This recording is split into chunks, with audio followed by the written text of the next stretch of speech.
Ribuan petugas lapangan pemerintah Kota Makassar mendapat paket sembako jelang Lebaran. Penyerahan berlangsung di lapangan Karebosi, Jalan Jenderal Ahmad Yani pada Minggu, 15 Maret 2026. Mereka menggunakan pakaian tempurnya dengan identitas masing-masing perangkat daerah. Personel BPBD menggunakan baju oranye, petugas pemadam kebakaran menggunakan seragam biru, Satpol PP dengan seragam hijaunya. Begitu juga dengan petugas drainase, kebersihan, petugas dinas sosial hingga dinas sosial.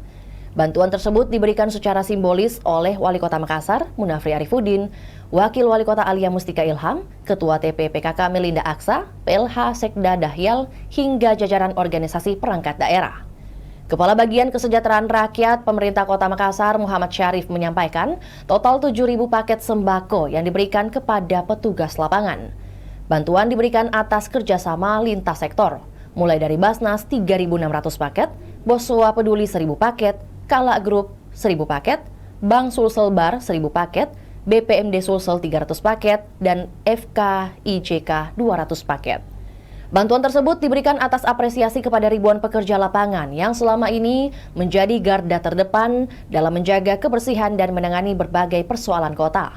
Wali Kota Makassar, Munafri Arifudin, menyampaikan bantuan ini menjadi bentuk penghargaan bagi para petugas yang setiap hari bergelut dengan berbagai persoalan di lapangan. Mulai dari mengangkat sampah di selokan, membersihkan jalanan, hingga memastikan proses pengangkutan sampah dari rumah tangga menuju tempat pembuangan akhir berjalan dengan baik. Program ini sendiri telah berjalan sekitar 2 tahun terakhir sebagai bentuk kepedulian bersama terhadap para pekerja lapangan yang selama ini menjadi ujung tombak pelayanan publik di Kota Makassar. Kedepan, pemerintah kota memastikan perhatian terhadap para satgas akan terus ditingkatkan. Itulah tadi berita Hot News kita pada hari ini. Saksikan berita Hot News lainnya hanya di kanal YouTube dan Facebook Tribun Timur. Download Tribun X sekarang, menghadirkan lokal menjadi Indonesia.